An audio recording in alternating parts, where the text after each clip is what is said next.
चलिए भाई लाइव होंगे हैं सभी साथी जो है फटाफट जुड़ जाएंगे एक बार।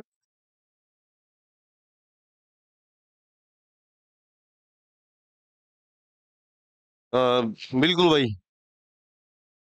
सूरज शेरवाल बिल्कुल भाई, राम राम। आकाश मलिक गुड इवनिंग भाई। बिल्कुल भाई। अंकित 5 मिनट लेट। भाई हम टाइम पे हैं। लेट जो है वो नेटवर्क का इश्यू हो जा कभी कभी। बिल्कुल भाई।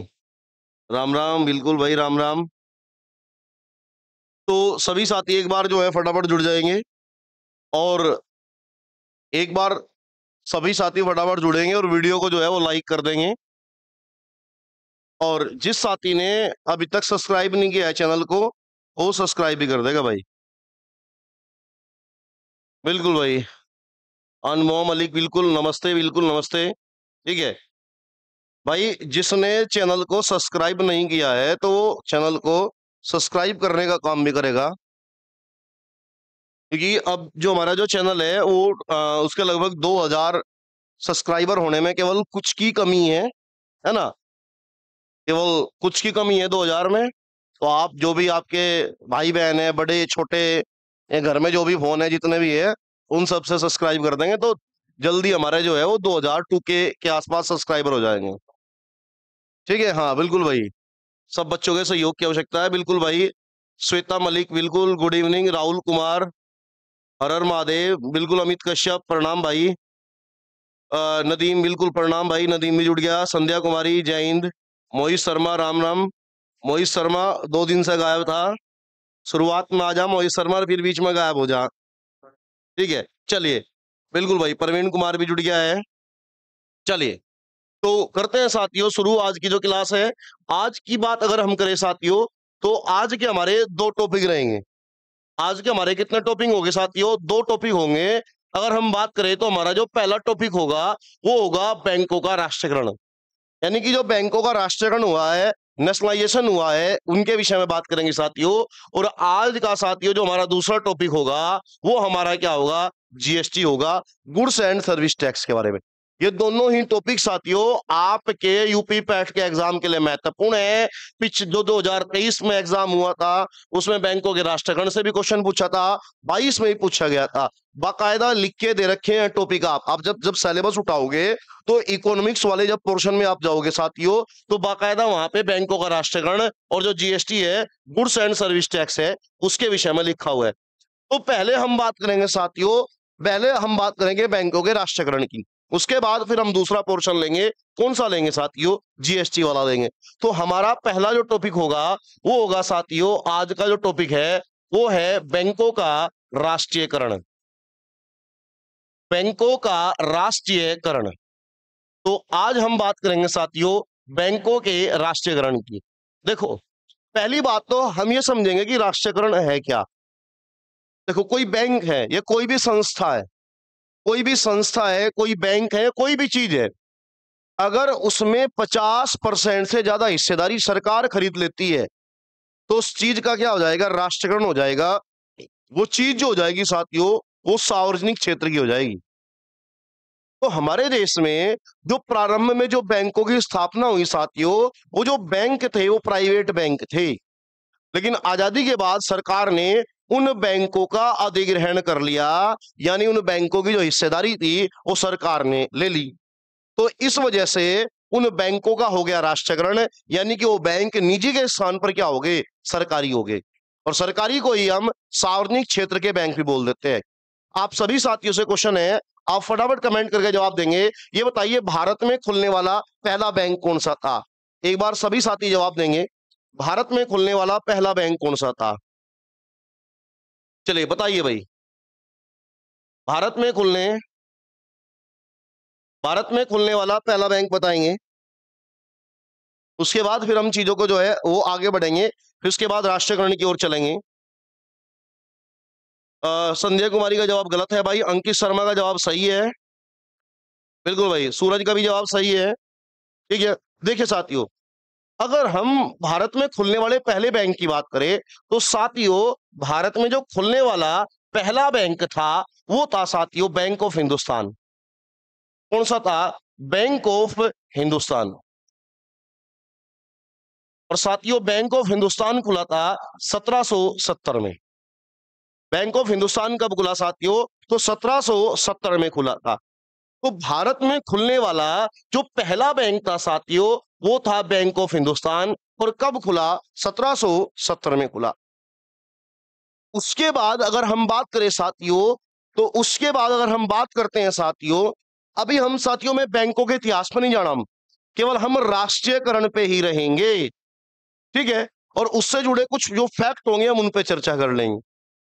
उसके बाद आप मुझे बताओ, आपको ये बताना है जो एसबीआई है भारत में सार्वजनिक क्षेत्र का जो सबसे बड़ा बैंक है, स्टेट बैंक ऑफ इंडिया, ये बताओ एसबीआई की स्थापना कब हुई साथियों? एसबीआई की स्थापना, तो साथियों अगर एसबीआई की स्थापना की बात करेंगे तो एसबीआई की जो स्थापना हुई थी, स्टेट बैंक ऑफ इंडिया की स्थापना हुई थी 1921 में। कब हुई? 1921 में। और उस समय इसका नाम क्या था? Imperial bank. क्या नाम था? इंपीरियल बैंक था। क्या नाम था साथियों? इंपीरियल बैंक था।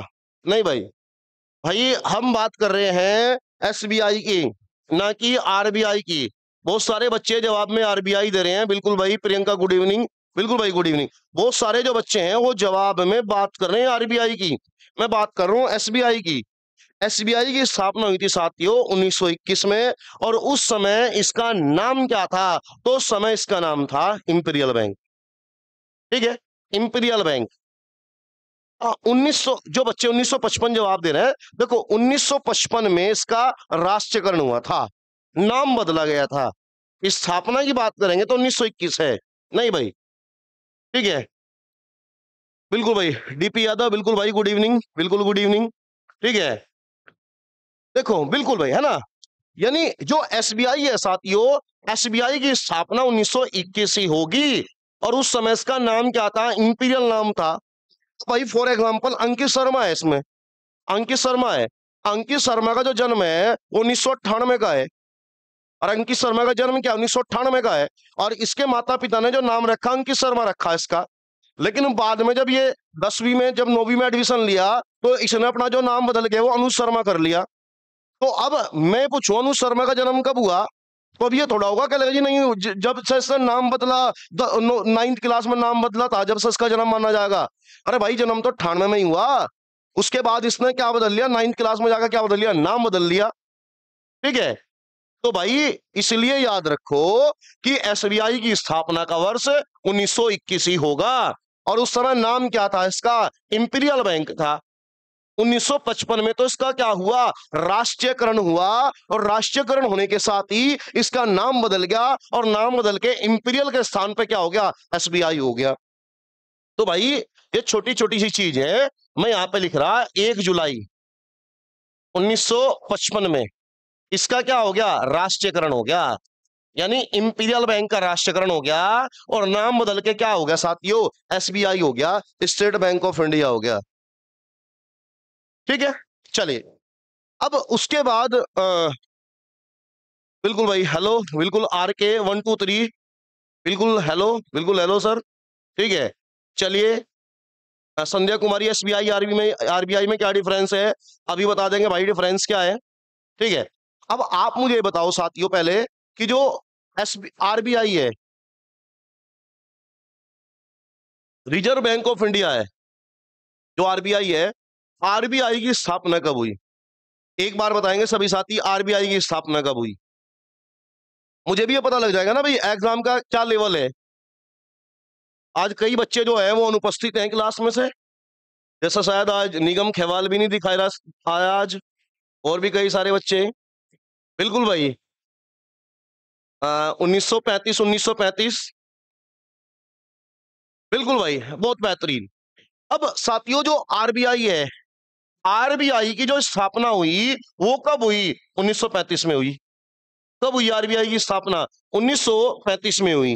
बिल्कुल भाई, है ना? अभी हम उसमें जाएंगे यंग हिल्टन आयोग की सिफारिश पे, या ठीक है इसका पहला, अभी उसकी बात नहीं, उसकी चर्चा नहीं करेंगे हम, है ना? अब मुझे ये बताओ आरबीआई का राष्ट्रीयकरण क्या कब हुआ? नेशनलाइजेशन कब हुआ? आरबीआई का राष्ट्रीयकरण बताओ भाई, फटाफट बताएंगे आरबीआई का राष्ट्रीयकरण। आरबीआई का राष्ट्रीयकरण कब हुआ? बिल्कुल भाई, बिल्कुल सही जवाब, सही जवाब, सही जवाब, बेहतरीन, बहुत बढ़िया। प्रियंका, संध्या कुमारी, निशा, प्रवीण, बिल्कुल भाई, प्रवीण कुमार, अंकित, बिल्कुल भाई, 1949 आरबीआई का राष्ट्रीयकरण हुआ, 1949।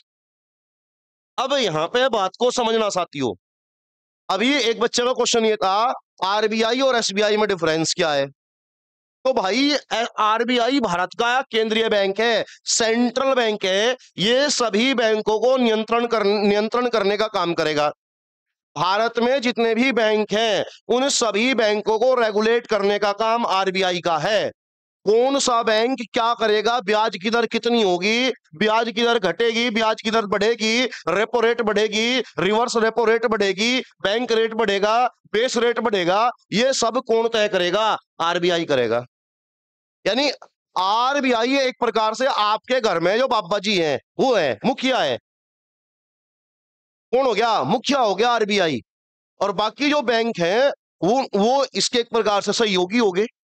ठीक है, बिल्कुल भाई, भाई नाम लिया आपका RK@123 भाई, है ना भाई, आपकी नमस्ते भी ले ली थी मैंने, बिल्कुल भाई, है ना, RK@123। तो आरबीआई का स्थापना 1935 में, राष्ट्रीयकरण हुआ 1949 में। एसबीआई की स्थापना 1921 में, राष्ट्रीयकरण हुआ 1955 में। इतनी चीज क्लियर है। और भारत में खुलने वाला पहला बैंक कौन सा था, तो बैंक ऑफ हिंदुस्तान था 1770 में। ठीक है, अब इतनी चीज होगी। ठीक है, अब आगे बढ़ते हैं, जो मेन मुद्दा है, जो मेन चीज है, उस पर चलते हैं। अब ये देखो साथियों, ये देखो सिंगल सिंगल राष्ट्रीयकरण हुआ, सिंगल सिंगल। पहले हमने आरबीआई का कर दिया 49 में, और उसके बाद 55 में किसका कर दिया साथियों, एसबीआई का कर दिया। 55 में किसका कर दिया, एसबीआई का कर दिया।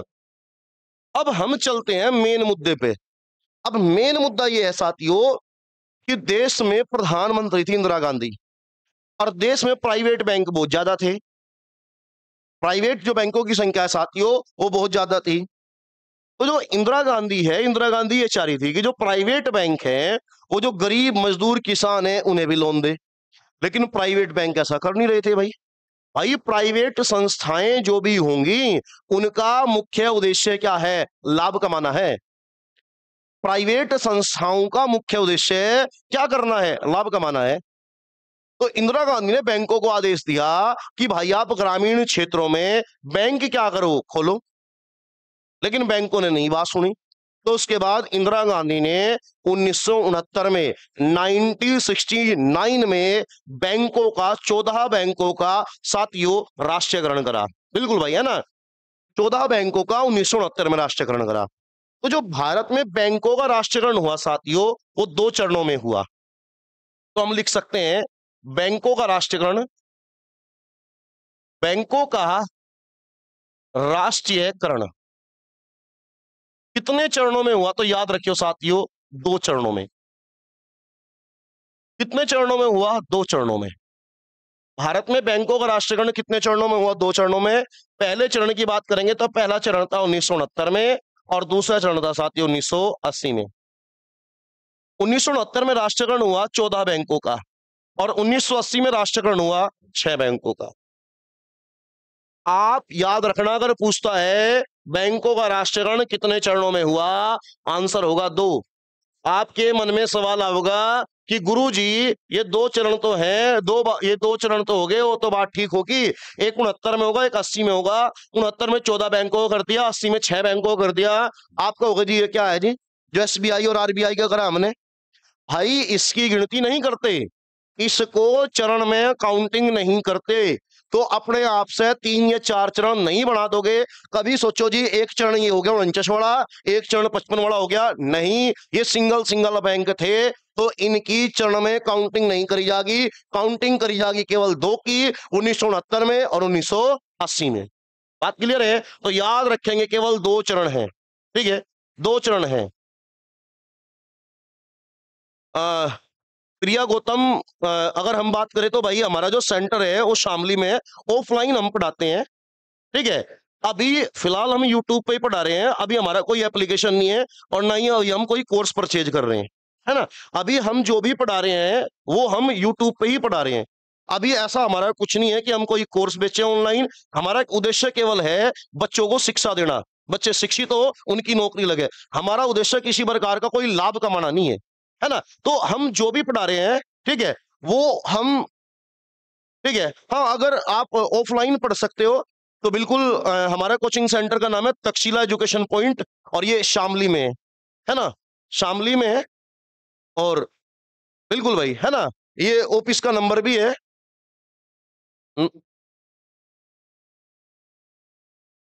ठीक है, ये ऑफिस का नंबर भी है, अगर कोई जानकारी लेनी हो तो इस नंबर पे कांटेक्ट कर सकते हो, है ना। चलिए बढ़ते हैं, 9720605943। चलिए, हाँ बिल्कुल, है ना, हाँ, सीबी गुप्ता कॉलोनी, बिल्कुल भाई। चलिए अब आगे बढ़ते हैं साथियों। तो याद रखेंगे, बैंकों का राष्ट्रीयकरण कितने चरणों में हुआ, तो 2 चरणों में हुआ। पहला चरण 1969 में और दूसरा चरण 1980 में साथियों। 69 में 14 बैंकों का हुआ और 80 में कितने बैंकों का हुआ, 6 बैंकों का हुआ। तो अब हम साथियों पहले चरण को देख लेंगे कि पहले चरण की क्या विशेषता थी।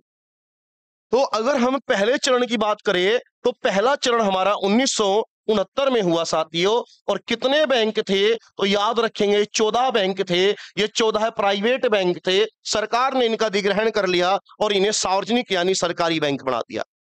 अब यहां कभी कभी बच्चों ये पूछ लेता है कि 69 में जो 14 बैंकों का राष्ट्रीयकरण हुआ, उस समय तो प्रधानमंत्री का नाम पूछ लेगा, एक वित्त मंत्री का नाम पूछ लेगा साथियों, और इसी के साथ एक आरबीआई का गवर्नर का नाम पूछता है, क्योंकि भाई आरबीआई सभी बैंकों का जो है वो पिताजी है, हेड है वो। ठीक है, तो उसकी सलाह तो क्या करनी पड़ेगी, उसकी सलाह तो लेनी पड़ेगी। तो चलिए, तो 1969 में साथियों याद रखेंगे कि जो हमारी प्रधानमंत्री थी वो कौन थी, इंदिरा गांधी, इंदिरा गांधी। वहीं साथियों अगर हम वित्त मंत्री की बात करें, एफएम का मतलब है यहाँ फाइनेंस मिनिस्टर, क्या है, फाइनेंस मिनिस्टर यानी कि वित्त मंत्री। तो वित्त मंत्री थे साथियों हमारे मोरारजी देसाई, मोरारजी देसाई। कौन थे साथियों, मोरारजी देसाई थे। वहीं साथियों अगर हम आरबीआई गवर्नर की बात करेंगे, आरबीआई गवर्नर की बात करेंगे, तो आरबीआई जो गवर्नर थे वो थे एल के झा। आरबीआई गवर्नर कौन थे, एल के झा थे साथियों। बिल्कुल भाई, है ना, बिल्कुल, प्रवीण कुमार का भी जवाब आ गया, एल के झा, एल के झा, एल के झा, बिल्कुल बेहतरीन जवाब। और साथियों 1969 में जो 14 बैंकों का राष्ट्रीयकरण किया गया, उन बैंकों का राष्ट्रीयकरण किया गया जिनकी जमा पूंजी कितनी थी, 50 करोड़। कितनी, 50 करोड़ रुपए। कितनी साथियों, 50 करोड़ रुपए, यह इससे ज्यादा, 50 करोड़ रुपए से जिन बैंकों की पूंजी अधिक थी, ऐसे 14 बैंकों का राष्ट्रीयकरण किया गया। तो याद रखेंगे 69 में 14 बैंकों का राष्ट्रीयकरण, प्रधानमंत्री इंदिरा गांधी थी, फाइनेंस मिनिस्टर जो थे हमारे वित्त मंत्री मोरारजी देसाई थे, आरबीआई के गवर्नर एल के झा थे, और कितने रुपए से, 50 करोड़। साथियों बात आई कि वे 14 बैंक कौन से थे, बिल्कुल, क्योंकि एग्जाम में पूछा भी गया है, एग्जाम में क्या करा गया है, पूछा भी गया है।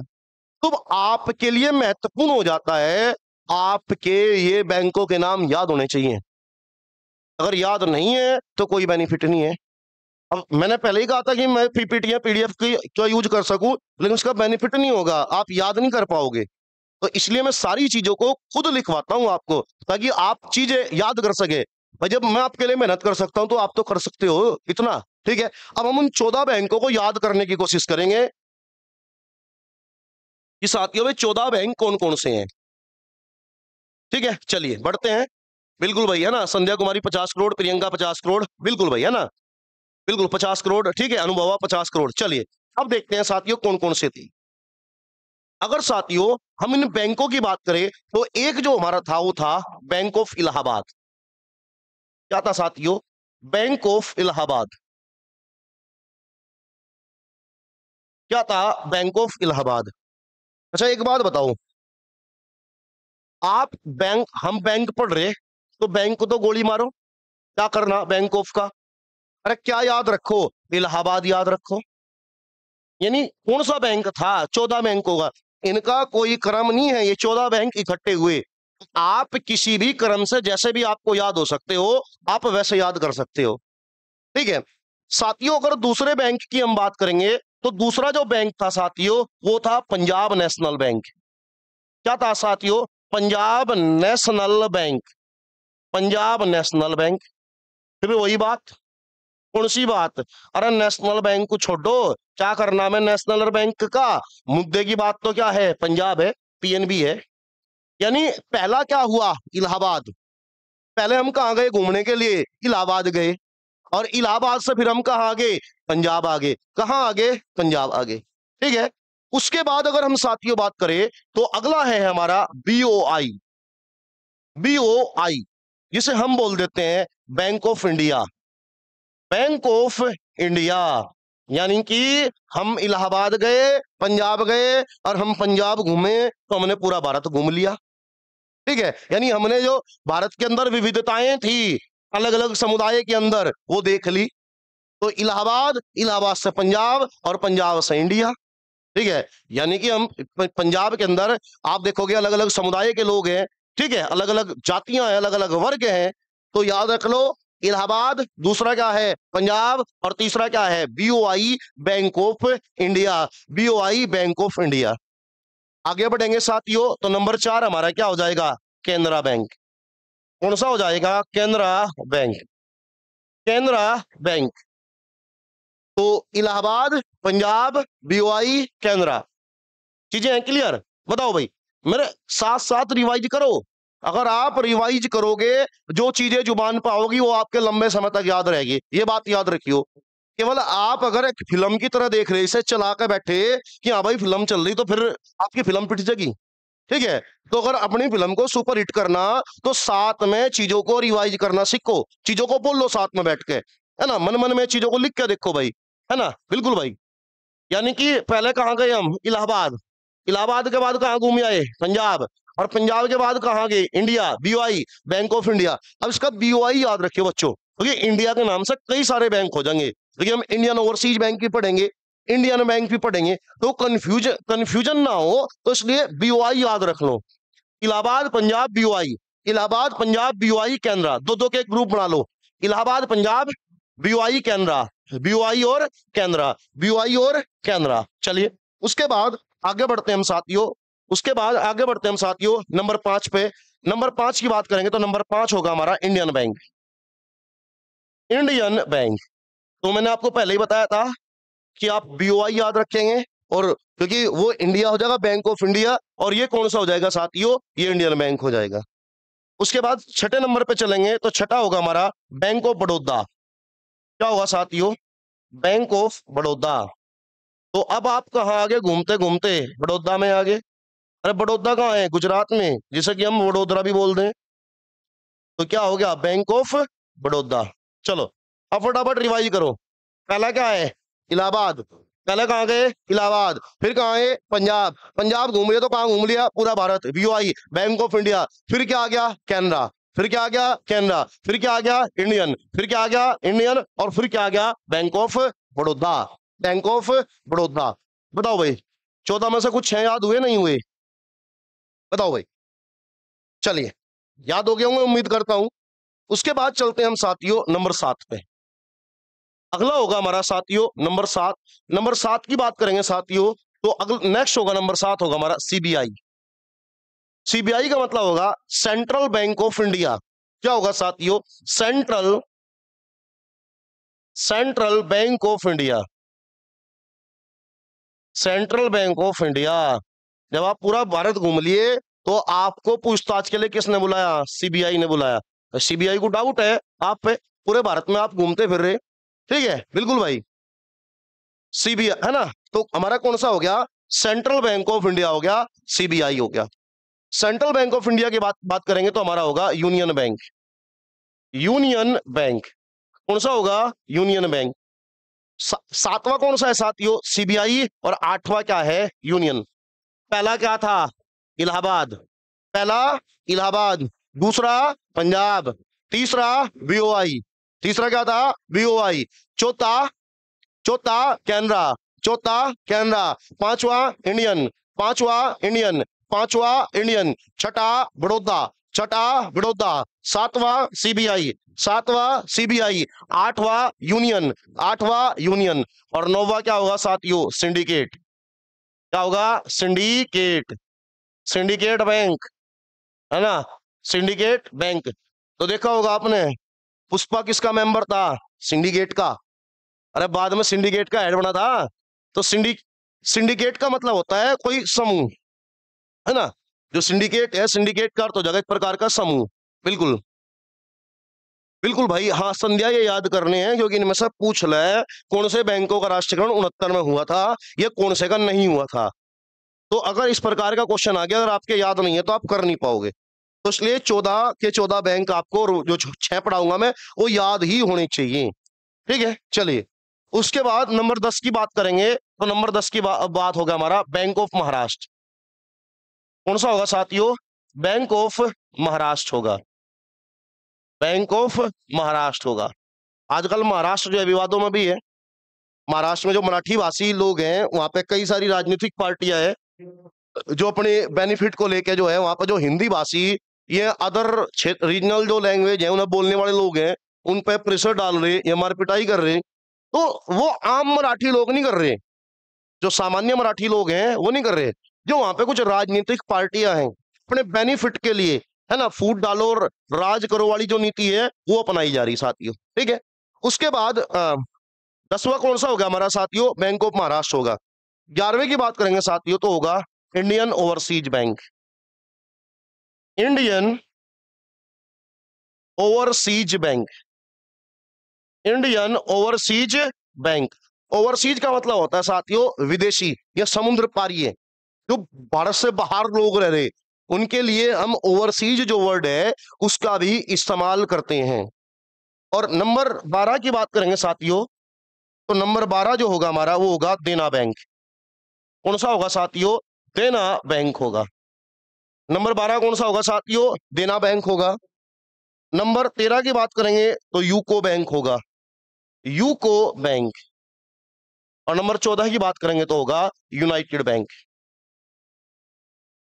United bank, United bank. एक बार रिवीजन करेंगे, फिर हम दो दो के जोड़े लेके चलेंगे। देखे, दो दो के जोड़े लेके चलेंगे, जहां भी आप बैठे हो वहां पे बोलना है आपको, है ना, आपको रिवीजन करना है। चलिए करें शुरू भाई। ठीक है, पहला क्या है? इलाहाबाद, इलाहाबाद पंजाब, इलाहाबाद पंजाब, इलाहाबाद पंजाब। फिर क्या होगा? BOI Canara, BOI Canara, BOI Canara, BOI Canara. फिर क्या हो गया? Indian Baroda, Indian Baroda, Indian Baroda. अरे बैंक ऑफ को गोली मारो, वो तो लिखा ही मिलेगा वहां। ठीक है, उसके बाद नेक्स्ट की हम बात करेंगे। ठीक है, नेक्स्ट जो होगा हमारा साथियों क्या होगा? CBI union, CBI union, CBI union. उसके बाद एक हो जाएगा syndicate Maharashtra, syndicate Maharashtra, syndicate Maharashtra. और इंडियन ओवरसीज बैंक, ओवरसीज और देना, ओवरसीज और देना, यूकोर यूनाइटेड, यूकोर यूनाइटेड। बताओ भाई कुछ याद हुए नहीं हुए? बताओ भाई कुछ परसेंट चीजें याद हुई या नहीं? कमेंट करेंगे एक बार सभी साथी।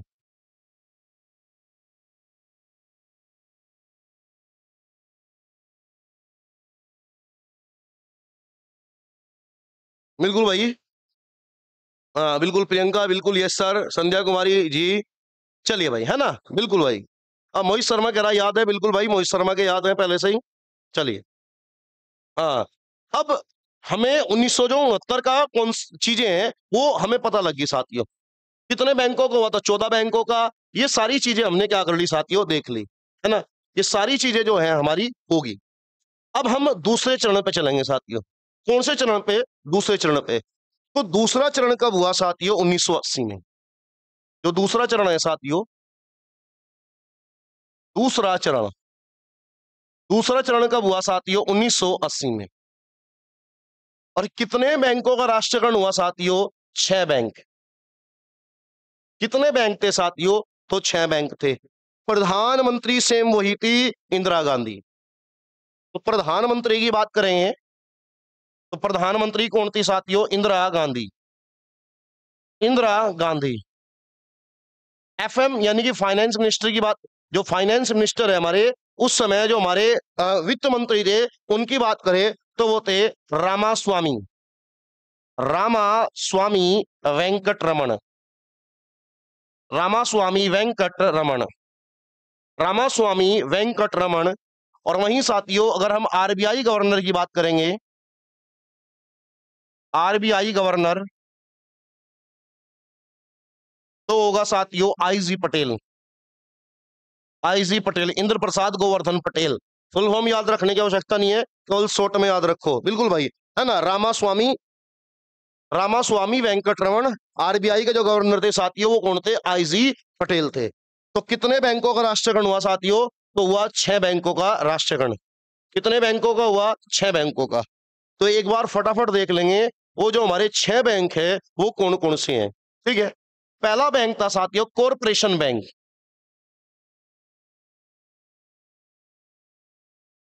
Corporation bank. तो पहला बैंक कौन सा था साथियों? तो पहला जो हमारा था वो था कॉरपोरेशन बैंक। दूसरे की बात करेंगे तो दूसरा बैंक था पंजाब, दूसरा बैंक कौन सा था साथियों? Punjab and Sind bank, Punjab and Sind bank. देखो वो था पंजाब नेशनल बैंक, है ना, पंजाब नेशनल बैंक। और ये कौन सा होगा? Punjab and Sind bank. Number 3 की बात करेंगे तो होगा आंध्रा बैंक, आंध्रा बैंक। कौन सा बैंक होगा साथियों? आंध्रा बैंक। नंबर 4 है हमारा साथियों विजया बैंक, विजया बैंक। कौन सा है साथियों? विजया बैंक। और नंबर 5 की बात करेंगे तो होगा new bank of India, new bank of India, new bank of India. और छठे की बात करेंगे तो छठा बैंक होगा हमारा OBC, oriental bank of commerce, oriental bank of commerce, oriental bank of commerce, oriental bank of commerce. ये 6 बैंक थे साथियों। और याद रखना जो ये 6 बैंक थे इनकी जमा पूंजी थी 200 करोड़ से ज्यादा। यानी ऐसे बैंक जिनके पास जमा पूंजी जमा धन 200 करोड़ से ज्यादा था उन बैंकों का राष्ट्रीयकरण करा गया दूसरे चरण में, ठीक है। अच्छा हिंदी में, तो भाई हिंदी में मैंने बोल दिया ये कॉरपोरेशन बैंक है, ये पंजाब एंड सिंध बैंक है, ये आंध्रा बैंक है, ये न्यू बैंक ऑफ इंडिया है और ये ओरिएंटल बैंक ऑफ कॉमर्स है, ठीक है। तो कोई ज्यादा ऐसी हार्ड टर्म नहीं है, ठीक है, हार्ड टर्म आसान है, मोस्टली चीजें तो मैं हिंदी में लिख रहा। तो साथियों ये भी याद रखेंगे, बिल्कुल भाई, है ना। 200 करोड़ से ज्यादा जो बैंकों की जमा पूंजी थी उनका राष्ट्रीयकरण करा गया था। और पहले चरण में कितनों का हुआ था? 50 करोड़ से ज्यादा वालों का, ठीक है। पहले चरण में 50 करोड़ से ज्यादा वालों को हुआ, दूसरे चरण में 200 करोड़ से ज्यादा वालों को हुआ, ठीक है। अब आप सभी साथी मुझे ये बताओ फिलहाल भारत में राष्ट्रीयकृत बैंक कितने हैं? अभी जो नेशनलाइज बैंक है अभी बताओ, क्योंकि बहुत सारे बैंकों का विलय हो चुका। आप मुझे लास्ट परिणाम बताओ अभी कितने बैंक है, बताओ एट द, अभी बताओ प्रेजेंट में कितने राष्ट्रीयकृत बैंक है, कितने राष्ट्रीयकृत बैंक है? बिल्कुल भाई जवाब आने शुरू हो गए। अमित कश्यप, प्रवीण कुमार 12 12 12 12, बिल्कुल बढ़िया भाई, है ना, बिल्कुल। सुनाया पांडे 12, बिल्कुल भाई। यानी प्रेजेंट की बात करेंगे तो वर्तमान में जो राष्ट्रीयकृत बैंक है वो कितने हैं साथियों? वो कितने हैं? 12 है। कितने हैं? 12 है। और इनमें एसबीआई भी है, स्टेट बैंक ऑफ इंडिया को मिला के साथियों 12, है ना। अच्छा अंकित शर्मा, बिल्कुल भाई, अंकित शर्मा का जवाब आ गया, डीपी यादव का भी जवाब आ गया, ठीक है, बिल्कुल 12, है ना। मोहित शर्मा का भी जवाब आ गया। तो भाई राष्ट्रीयकृत बैंक कितने हैं? 12 है। एसबीआई को भी मिला देंगे इसमें, एसबीआई को मिला के 12 है। आरबीआई की यहाँ पे बात नहीं होगी क्योंकि आरबीआई बैंक नहीं है, वो है बैंकों का बैंक, तो उसकी हम यानी काउंटिंग। तो फिलहाल एट प्रेजेंट भारत में 12 बैंक हैं जो राष्ट्रीयकृत बैंक है। देखो कई बार बैंकों का विलय हुआ साथियों। अगर हम बात करें 2019 में विलय हुआ, 2017 में विलय हुआ, जो लेटेस्ट विलय हुआ था वो 2020 में हुआ था। लेटेस्ट विलय जो था वो 2020 में हुआ था। तो जो 2020 में जिन बैंकों का विलय हुआ था मैं बैंकों के नाम लिखूंगा, आपको बताना है उस बैंक का जो विलय है वो किस बैंक में हुआ। ठीक है, चलिए, तो यहां पे मैं लिख दूंगा 1 अप्रैल 2020 में विलय हुए बैंक। विलय हुए बैंक, विलय का मतलब होता है भाई मिला दिया, दूसरे बैंकों में मिला दिया, है ना, दूसरे बैंकों में मिला दिया, तो उनका क्या कर दिया, विलय कर दिया। तो एक बैंक था हमारा साथियों जिसका नाम था ओबीसी, यानी कि oriental bank of commerce. Oriental bank of commerce, बताएंगे सभी साथी। ओबीसी का विलय किस में हुआ, ओरिएंटल बैंक ऑफ कॉमर्स का विलय किस में करा गया, एक बार बताएंगे सभी साथी। बिल्कुल भाई, जवाब आने शुरू हो गए, बिल्कुल, पीएनबी पीएनबी पीएनबी। यानी किस में विलय हुआ साथियों, तो पीएनबी में विलय हुआ। यानी कि जो पंजाब नेशनल बैंक है, पंजाब नेशनल बैंक में विलय हुआ किसका साथियों, ओरिएंटल बैंक ऑफ कॉमर्स का। इसी प्रकार साथियों एक बैंक है था हमारा, अब तो है नहीं, यूनाइटेड बैंक, पूरा नाम था United bank of India. United bank of India, तो एक बार इसका भी बता देंगे कमेंट करके सभी साथी, इसका विलय किस में करा गया। बिल्कुल भाई, जवाब बिल्कुल बहुत बेहतरीन जवाब, इसका भी विलय किस में हुआ साथियों, तो पीएनबी में हुआ। यानी कि ओरिएंटल बैंक ऑफ कॉमर्स और जो यूनाइटेड बैंक है साथियों, इनका विलय किस में करा गया, पीएनबी में करा गया। एक बैंक और था साथियों जिसका नाम था सिंडिकेट बैंक। सिंडिकेट बैंक, और सिंडिकेट बैंक का विलय किस में हुआ साथियों, तो ये हुआ कैनरा बैंक में। किसमें हुआ साथियों, कैनरा बैंक में। सिंडिकेट का विलय किसमें हुआ, कैनरा बैंक में हुआ। वहीं एक बैंक और था आंध्रा बैंक। आंध्रा बैंक, तो आंध्रा बैंक का विलय किसमें हुआ, एक बार कमेंट कर देंगे। आंध्रा का बताओ भाई, आंध्रा, आंध्रा का बताना है आपको। वो तो मैंने बता दिया, कैनरा है ना, कैनरा बता दिया, सिंडिकेट में, आंध्रा का बताओ।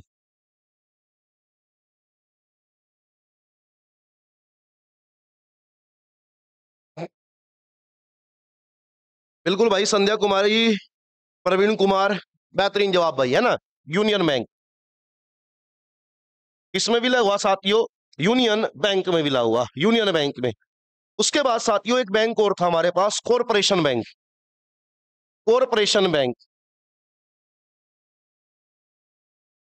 कॉरपोरेशन बैंक, इसका भी विलय करा साथियों हमने यूनियन बैंक में। किसमें विलय करा, इसका भी यूनियन बैंक में करा। और एक था साथियों हमारे पास इलाहाबाद बैंक। इलाहाबाद बैंक, इसका विलय करा इंडियन बैंक में। इंडियन बैंक में, किसमें करा साथियों, इंडियन बैंक में, है ना। तो आप ये याद कर लेना साथियों, क्योंकि विलय तो इससे पहले भी हुआ, लेकिन ये लेटेस्ट है, यहां से क्वेश्चन पूछे जाने की संभावना है। ठीक है, तो साथियों अगर, ठीक है, देखो अभी आज का हमारा टॉपिक केवल बैंकों का राष्ट्रीयकरण था। हमें कोई बैंकों की हिस्ट्री, ये बैंकों की स्थापना किस प्रकार से हुई वो नहीं पढ़ना, है ना। स्नेहा पांडे का जवाब है, क्या प्राइवेट बैंक गवर्नमेंट हो सकते हैं, भाई वो ही पढ़ाया, प्राइवेट बैंक गवर्नमेंट हो सकते हैं, और प्राइवेट बैंकों का गवर्नमेंट होना ही क्या कहलाता है, राष्ट्रीयकरण कहलाता है। तो इसलिए मैं कहता हूं भाई, क्लास में शुरुआत से अगर जुड़ोगे तो कॉन्सेप्ट क्लियर हो पाएंगे ना। आप अगर बीच में आओगे तो फिर चीजें, वो कॉन्सेप्ट जो है आपके क्लियर नहीं हो पाएंगे। भाई राष्ट्रीयकरण क्या है, प्राइवेट बैंकों को सरकारी कर देना ही साथियों क्या है, राष्ट्रीयकरण है। बिल्कुल हो सकते हैं भाई, है ना, जो प्राइवेट बैंक है वो बिल्कुल सरकारी हो सकते हैं। और वही हमने पढ़ा है कि 2 चरणों में बैंकों को सरकारी करा गया है। ठीक है, चलिए, अब साथियों उम्मीद करता हूं बैंकों के राष्ट्रीयकरण से आपकी जो चीजें हैं वो क्लियर होगी। सनाया पांडे का जवाब है कैसे, तो भाई कैसे ये है, संसद में हमारी जो सरकार है वो एक एक्ट पास करेगी, बिल पास करेगी, और बिल पास करके सरकार उसका अधिग्रहण कर लेगी। उसके जो बैंकों के शेयर होल्डर हैं, सरकार अब उन्हें अपने कंट्रोल में ले लेगी। ठीक है, जैसे आरबीआई है, एसबीआई है, ये बैंक क्या थे पहले भाई, प्राइवेट बैंक ही तो थे। सरकार एक कानून लेके आएगी, अरे भाई आपकी जमीन है, सरकार तो, अगर सरकार को एक्सप्रेस में हाईवे निकालना, सरकार आपकी जमीन का अधिग्रहण कर लेगी। ठीक है, तो संसद की विधि होगी पूरी की पूरी। चलिए अब साथियों अपने आज के दूसरे टॉपिक की ओर चलते हैं, जिसका नाम है हमारा GST, goods and service tax. Goods and service tax, service tax, और हिंदी में बोलते हैं वस्तु एवं सेवा कर। वस्तु एवं सेवा कर, वस्तु एवं सेवा कर।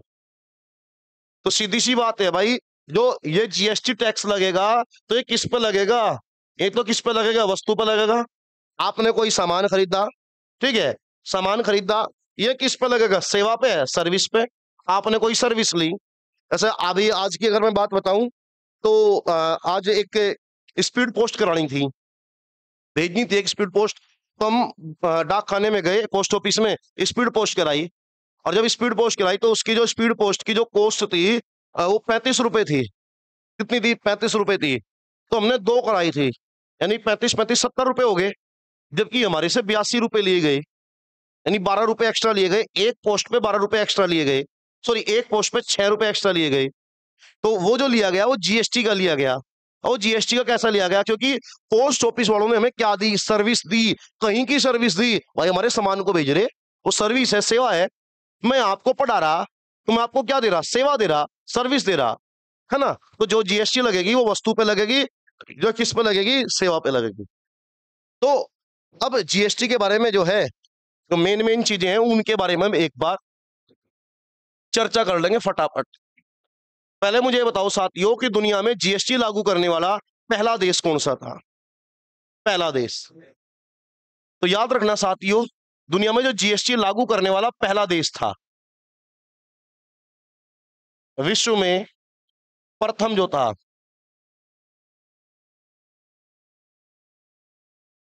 जो विश्व में प्रथम देश जो था साथियों, वो था फ्रांस। और फ्रांस ने अपने यहां पे जीएसटी लागू करी थी 1954 में, 1954 में।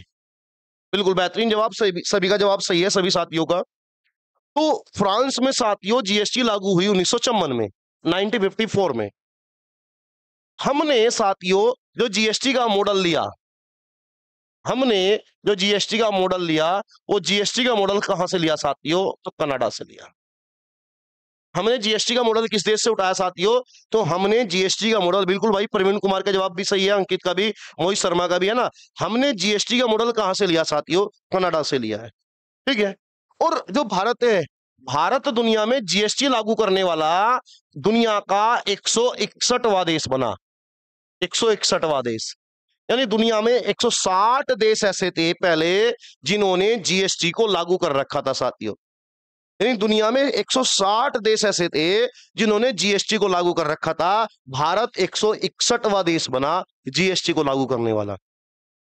अब साथियों दूसरी बात यह है कि जो जीएसटी है, मतलब जीएसटी को लाया क्यों गया? जीएसटी को इसलिए लाया गया ताकि पूरे देश में एक कर प्रणाली हो सके, वन नेशन वन टैक्स, है ना? वन नेशन वन टैक्स, यानी पूरे देश में समान वस्तुओं पर समान टैक्स लगाया जा सके, इसलिए जीएसटी को लाया गया। दूसरी बात याद रखेंगे साथियों कि जो जीएसटी है, जीएसटी का जो प्रारूप तैयार करा, जो ड्राफ्ट तैयार करा, जीएसटी का जो प्रारूप तैयार करा, प्रारूप तैयार करने वाली जो समिति थी उसका नाम था असीम दास गुप्ता समिति। असीम दास गुप्ता समिति। कौन सी समिति थी साथियों? असीम दास गुप्ता समिति।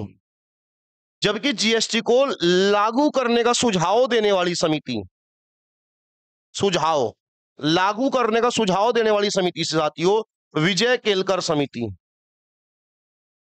विजय केलकर समिति। कौन सी समिति थी साथियों? तो विजय केलकर समिति। बिल्कुल भाई, देखो दोनों अलग अलग है। अगर जीएसटी के ड्राफ्ट की बात करेगा, प्रारूप की बात करेगा साथियों, तो ड्राफ्ट तैयार करा था असीम दास गुप्ता समिति ने। वहीं लागू करने का जो सुझाव दिया था साथियों, तो लागू करने का सुझाव किसने दिया था? तो विजय केलकर समिति ने। ठीक है, याद हो जाएगा। अगर साथियों हम बात करें जो जीएसटी है, जीएसटी। जीएसटी जो साथियों है, वो जीएसटी में जो नंबर होता है इसे बोलते हैं जीएसटी इन। इनका मतलब है आइडेंटिफिकेशन नंबर। इनका मतलब है आइडेंटिफिकेशन नंबर। ठीक है, जीएसटी इन। ठीक है। संध्या कुमारी सर जी, एसबीआई की स्थापना पहले हो गई थी, फिर सभी बैंकों का बैंक आरबीआई क्यों है? अच्छा संध्या कुमारी, इसका जवाब ये है, एसबीआई से पहले तो स्थापना किसकी होगी थी? पीएनबी की भी होगी थी, बैंक ऑफ हिंदुस्तान की भी होगी थी, लेकिन हमने जो जिम्मेदारी दी, पहले अलग एसबीआई अलग काम कर रहा था, पीएनबी अलग काम कर रहा, बैंक ऑफ हिंदुस्तान अलग काम कर रहा, ओरिएंटल बैंक अलग काम कर रहा। इन पे डायरेक्ट किसी का कंट्रोल नहीं है, इन्हें कंट्रोल बस ऊपर सरकार बैठी। अब सरकार ने कहा कि भाई इतने बैंक हैं, हम किस किस को देखेंगे पर्सनल, हम किस किस को हैंडल करें। तो सरकार ने कहा हम एक बॉडी बनाएंगे, यानी हम एक व्यक्ति को नियुक्त करेंगे ऐसा। तो उन्होंने इसके लिए किसे चुना? आरबीआई को चुना। किसे चुना? आरबीआई को। ये कहा कि भाई आज से बैंकों को कौन देखेगा? तो बैंकों को कौन देखेगा? आरबीआई देखेगा। ठीक है। तो हमने वरीयता किसे दी? हमने वरीयता आरबीआई को दी, यानी गवर्नमेंट ने वरीयता किसे दी? आरबीआई को दी। ठीक है। तो उसमें पहले या बाद से कोई फर्क नहीं पड़ने का, है ना? पहले बाद से कोई फर्क नहीं पड़ने का। अब फॉर एग्जांपल मान के चलो आपका छोटा भाई है या आपकी छोटी बहन है, तो उसका नंबर यूपी पुलिस में आ गया और आपका नंबर नहीं आया। तब कोई ये कहने लगे कि लगे जी आप वो छोटा था, आप बड़े थे, कैसा नंबर आ गया? भाई वो योग्य था, उसने परीक्षा पास कर ली, वो ये हो गया। इसी प्रकार सरकार ने कुछ मापदंड बनाए, उन मापदंडों को जो पूरा करेगा सरकार ने उसे उठा के केंद्रीय बैंक बना दिया। ठीक है, चलिए, उम्मीद करता हूं चीजें समझ में आ गई होगी। साथियों, जो जीएसटी का नंबर है उसे बोला जाता है जीएसटी इन। इनका मतलब है आइडेंटिफिकेशन नंबर। Identification number. तो याद रखना, जो जीएसटी इन है यानी जो जीएसटी का नंबर है वो कितने अंकों का होगा? 15 अक्षर। क्या होंगे साथियों? उसमें 15 अक्षर होंगे। 15 अक्षर। और इन 15 अक्षर में साथियों शुरुआत के जो 2 अंक होते हैं ये होते हैं स्टेट कोड। यानी अगर कोई जीएसटी नंबर है तो शुरुआत के 2 अंक होते हैं स्टेट कोड। जैसे साथियों हम उत्तर प्रदेश की बात करें तो यूपी का जो जीएसटी नंबर है वो 09 है। अब अगर किसी दुकान पे या किसी कहीं होटल पे आपने खाना खाया और वो आपसे जीएसटी वसूलता है तो वहां पे जीएसटी नंबर देगा। और यूपी की बात कर रहा मैं, तो उसकी शुरुआत 09 से होगी, है ना? 09 से। 09। तो शुरुआत के जो 2 अक्षर है साथियों ये बताते हैं कि स्टेट कौन सी है। उसके बाद के साथियों जो 10 अक्षर है ये होते हैं pan number, pan card number. ये तो किसी व्यक्ति का, जो व्यक्ति है उसका होगा, ये जो फर्म है फर्म का पैन कार्ड होगा। और जो 3 होते हैं ये बिजनेस कोड और ऑटोमेटिक जनरेटेड होते हैं। इनका कोई ऐसा खास लॉजिक नहीं होता, है ना? तो ऐसा पूछा नहीं जाता, बताने के लिए फिर भी सामान्य जानकारी होनी चाहिए कि शुरुआती जो 2 अंक प्रदर्शित करते हैं वो किसे प्रदर्शित करेंगे? वो स्टेट को प्रदर्शित करेंगे, वो राज्य को प्रदर्शित करेंगे। और 10 उसके बाद जो होते हैं वो, है ना, पैन कार्ड होते हैं। ठीक है। तो साथियों अब आपको ये बताना है कि भारत में जीएसटी जो लागू हुई वो कब लागू हुई? जीएसटी बताएंगे एक बार? बताएंगे? बेसिक सा क्वेश्चन है, उम्मीद करता हूं सभी बता देंगे। ठीक है, बताएंगे भाई जीएसटी कब लागू हुई? 2017, 17, 17, 17। बढ़िया जवाब, है ना? बेहतरीन जवाब। देखो भाई, जो भारत में जीएसटी लागू हुई वो ही साथियों 1 जुलाई 2017। 1 जुलाई 2017 भारत में साथियों जो जीएसटी लागू हुई वो हुई 1 जुलाई 2017 को। और याद रखना साथियों, जो जीएसटी है, जीएसटी को भारत में लागू करने वाला जो सबसे पहला राज्य था, फर्स्ट स्टेट थी, वो कौन सी थी? असम थी। फर्स्ट स्टेट, पहला राज्य जिसने जीएसटी को लागू करा, तो वो कौन था? असम था। कौन था? असम था। वहीं अंतिम राज्य की बात करेंगे, लास्ट स्टेट की बात करेंगे, तो जो लास्ट था साथियों वो जे एंड के था, जम्मू और कश्मीर था। तो सबसे पहले असम ने लागू करा और जो लास्ट में लागू करा वो करा जे एंड के में। अच्छा सभी साथी ये बताओ मुझे एक बार, अ, असम का पुराना नाम क्या था? बताइए जरा एक बार, बताएंगे भाई? असम का पुराना नाम क्या था? बिल्कुल भाई, है ना? बिल्कुल, अनुभवा का जवाब भी सही है, शनाया का भी जवाब है, मोहित का भी है, अनुराधा का भी है। ठीक है, कामरूप कामरूप कामरूप कामरूप, बढ़िया, बेहतरीन जवाब, है ना? असम का पुराना नाम जो है साथियों वो कामरूप रहा है। ये कई बार एसएससी के एग्जाम में पूछा भी गया है, तो इसलिए आपको याद रखना है असम का पुराना नाम क्या था साथियों, तो क्या था? कामरूप था। ठीक है, तो याद रखना भारत में लागू हुआ 1 जुलाई 2017 को, पहली बार लागू करा साथियों असम ने, और लास्ट में लागू करा जे&के ने, जम्मू कश्मीर में। अब बात सुनो साथियों, किसी चीज पे जीएसटी बढ़ाया जाएगा घटाया जाएगा, कौन सी चीज पे जीएसटी लगेगा या नहीं लगेगा, कौन सी चीज पे जीएसटी लगेगा या नहीं लगेगा, ये तय करती है साथियों जीएसटी काउंसिल, जीएसटी परिषद तय करती है। एक समूह है जीएसटी परिषद, जीएसटी काउंसिल, और जीएसटी परिषद में साथियों टोटल मेंबर होते हैं 33। तो याद रखेंगे जो जीएसटी परिषद है, जीएसटी काउंसिल भी बोलते हैं, जीएसटी परिषद में टोटल मेंबर कितने होंगे? 33 सदस्य होंगे जीएसटी काउंसिल में। और इस जीएसटी काउंसिल का साथियों जो अध्यक्ष होता है वो होता है देश का वित्त मंत्री, देश का वित्त मंत्री, देश का वित्त मंत्री, देश का वित्त मंत्री होता है जीएसटी काउंसिल का अध्यक्ष। वही साथियों अगर हम बात करें इन 33 लोगों की कि ये 33 होंगे कौन कौन, अगर मैं शॉर्ट में समझाऊं आपको, तो याद रखना एक तो देश का क्या होगा? वित्त मंत्री, और निर्मला सीतारमन वित्त मंत्री, और एक होता है साथियों वित्त राज्य मंत्री, एक होता है वित्त राज्य मंत्री। निर्मला सीतारमण की सहायता के लिए होगा, एक होगा वित्त राज्य मंत्री। और आपको पता होगा साथियों भारत में कितने राज्य हैं? 28 राज्य हैं, हर राज्य का एक एक वित्त मंत्री, हर राज्य का एक एक वित्त मंत्री, यानी कि जो 28 स्टेट हैं, 28 स्टेट, 28 राज्यों के वित्त मंत्री।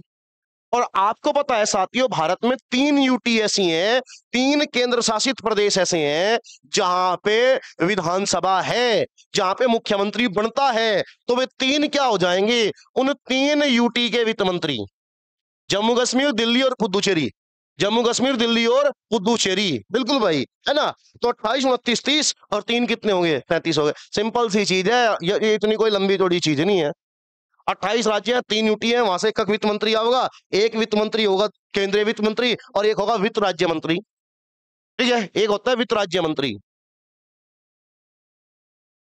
अच्छा अच्छा, सानू क्लास नहीं रहा, कोई बात नहीं भाई, सानू क्लास नहीं रहा तो कोई समस्या नहीं है। ठीक है, चलिए, तो याद रखना है भाई, तो जीएसटी काउंसिल से संबंधित जो भी फैसले करेगी वो मतलब जीएसटी से जुड़े जो भी फैसले करेगी वो जीएसटी परिषद करेगी। अच्छा, अब साथियों बात आई टैक्स स्लैब की। आपको बताना है जीएसटी में, जो जीएसटी है इसमें कितने टैक्स स्लैब हैं? टैक्स स्लैब बताने हैं आपको कितने हैं, कितने टैक्स स्लैब हैं बताएं जरा एक बार सभी साथी, टैक्स स्लैब बताएंगे भाई।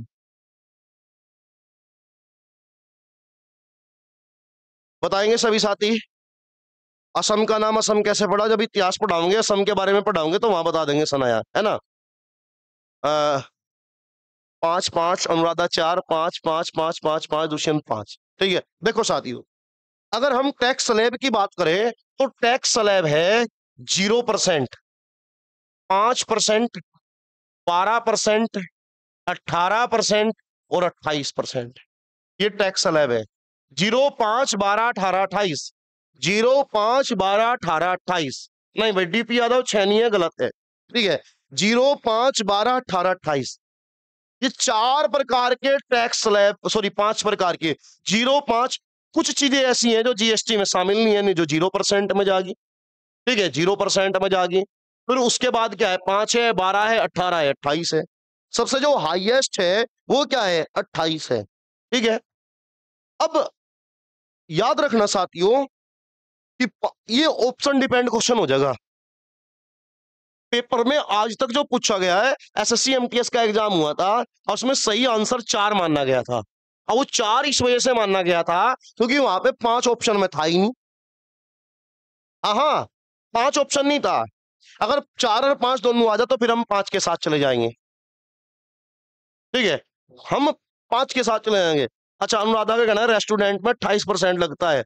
डिपेंड करता है आप कौन से रेस्टोरेंट में जाओगे। सड़क के किनारे जो ढाबा खुला उस पर जाओगे, उसमें कोई जीएसटी नहीं है, ठीक है, उस पर कोई जीएसटी नहीं है। फिर जैसे जैसे आप रेस्टोरेंट, एक नॉर्मल एक होगा वो 12% लग जाएगा, उससे हायर में जाओगे 18% है, आप जो है 7 स्टार में खाओगे तो फिर 28% है, ठीक है। डिपेंड करता है रेस्टोरेंट की कैटेगरी कैसी है, ठीक है। अमित कश्यप 28% में क्या है, 28% भाई लग्जरी चीजें हैं। जैसे फॉर एग्जांपल हम बात करेंगे, जैसे अभी अनुराधा ने जवाब दिया, जैसे रेस्टोरेंट हो गया, ठीक है, ये कुछ जैसे परफ्यूम हो गए, जो लग्जरी परफ्यूम है ना, जो लग्जरी चीजें हैं उन पे 28% लगेगा, ठीक है। 05 12 18 28। अच्छा, अभी डीपी यादव ने जवाब दिया था 6। अच्छा भाई, चलो अब देखो बात 6 का सुनो, उसने भी 6 अपने हिसाब से जवाब दिया। अब कारण क्या है साथियों, यहां देखो, 05 12 18 28 एक विशेष स्लैब है, और वो विशेष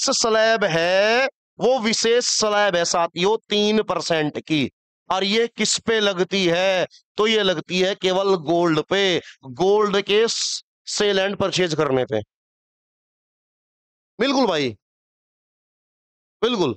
अच्छा, प्रियंका एजुकेशन पे कितनी है, तो प्रियंका एजुकेशन पे 18% है, एजुकेशन पे 18% है। अगर आप कोई भी कोर्स परचेज करोगे ऑनलाइन में, तो उसमें 18% जो है, ये मान के चलो उसमें जीएसटी इंक्लूड है, ठीक है। तो ये एक विशेष प्रकार की स्लैब है जो केवल किस पे लगेगी साथियों, गोल्ड पे लगेगी। तो इसे, ये अलग ही स्लैब है ना।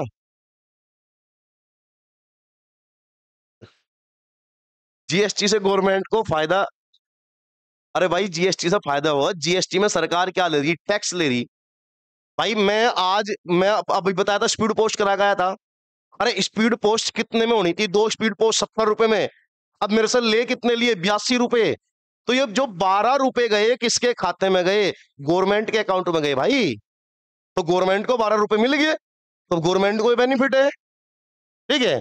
भाई गवर्नमेंट को बेनिफिट है, गवर्नमेंट के पास 12 रुपए गए, मैं 12 रुपए देखा है आज, तो गवर्नमेंट को टैक्स मिला। तो ऐसे गवर्नमेंट ने अलग अलग चीजों पे जीएसटी लगा रखी। बिल्कुल भाई सचिन राधे, बिल्कुल भाई, राधे राधे भाई, ठीक है। आकाश भाई मैंने बता दिया, गोल्ड पे लगेगी भाई आकाश 3%। अच्छा, मोहित की शिकायत ज्यादा आ रही भाई, ठीक है। आ, देखो डीपी यादव, अगर हम बात करें आज तक इस पे एक बार ही क्वेश्चन आया, और वो क्वेश्चन आया था एसएससी एमटीएस में, और वहां सही मानना था, 4 4 इसलिए सही मानना था क्योंकि 5 था नहीं वहां पे। अब ये एक विशेष प्रकार की स्लैब है, इसे हम काउंट नहीं करने के, ये विशेष है, ये अलग से रखी गई, अलग से बनाई गई। तो इसलिए कभी 4 5 6 आता है तो हम जाएंगे 5 के साथ, है ना, हम किसके साथ जाएंगे, 5 के साथ।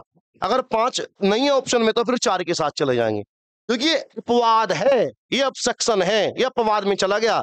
2 दूनी कितने होंगे, 4 होंगे। लेकिन कभी कभी अगर किसी व्यक्ति ने, जैसे अच्छा आपने बचपन में वो देखा होगा, क्या लगा कितने हैं 5, और ये कितने हैं 5, कितने होंगे 10, फिर वो ऐड आता था, क्या लगा 10 9 8 7 6, कल कितने हो गए 6, और ये 5 कल 11 हो गए। तो भाई ये क्या हो गया, अपवाद हो गया, है ना। चलिए चलिए भाई, है ना। तो जो गोल्ड है, गोल्ड पे जो है वो 3% है, विशेष दर है, ठीक है। गहने जो है भाई वो गोल्ड के बनेंगे, ठीक है, तो लगभग 3% जीएसटी होगी। चलिए अब साथियों उसके बाद बढ़ते हैं। अब आप मुझे बताओगे जीएसटी कितने प्रकार की है, टाइप बताओ आप, टाइप बताओ जीएसटी कितने प्रकार की है। बिल्कुल भाई, मोहित शर्मा यही है। तो मोहित शर्मा के बारे में गलत सूचना दी जा रही थी कि क्रिकेट खेल रहा।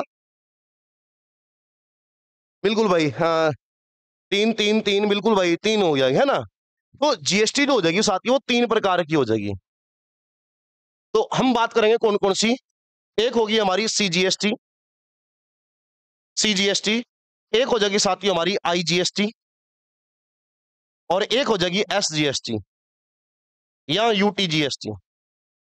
इनमें से कोई एक, इनमें से कोई एक लगेगी। जैसे साथियों मैं बताऊं, जैसे फॉर एग्जांपल किसी चीज पे फॉर एग्जाम्पल मान के चलो 20 रुपए जीएसटी लगी, 20 रुपए, तो उसमें से 20 में से 10 रुपए जाएंगे, 10 रुपए होंगे सीजीएसटी के, और ये मान के चलो लगभग 10 रुपए जो होंगे वो होंगे एस जीएसटी के। किसके होंगे? एस जीएसटी के।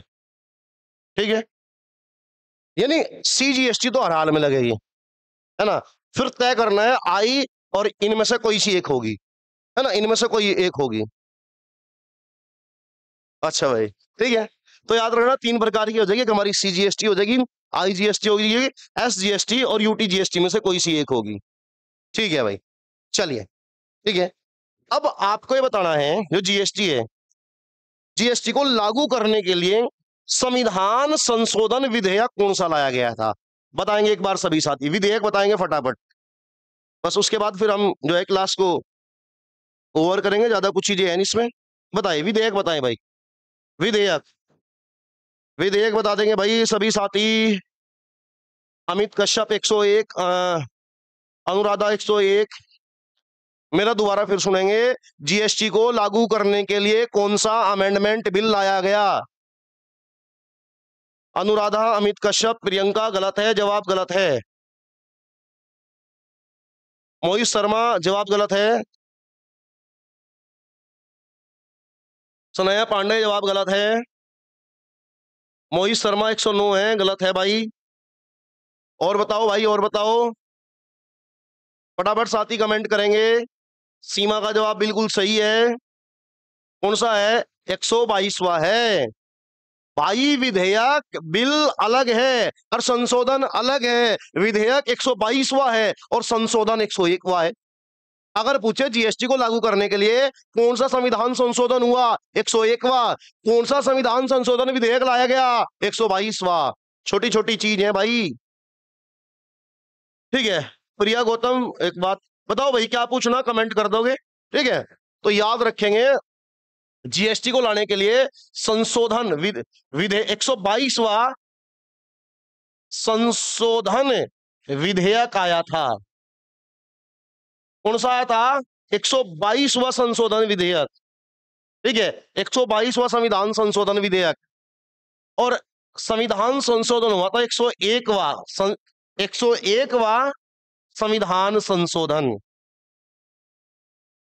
101वां संविधान संशोधन। संशोधन था 101वें नंबर का। हो जाता है कभी कभी, कोई बात नहीं अमित भाई, हो जाए तो हम बता देंगे, कोई समस्या नहीं है ना। तो याद रखेंगे संशोधन कौन सा था, 101वां, और विधेयक कौन सा था, 122वां। ठीक है, अब एक दो आर्टिकल है उन्हें देख लेंगे। एक आर्टिकल है 246A। कौन सा आर्टिकल है साथियों? 200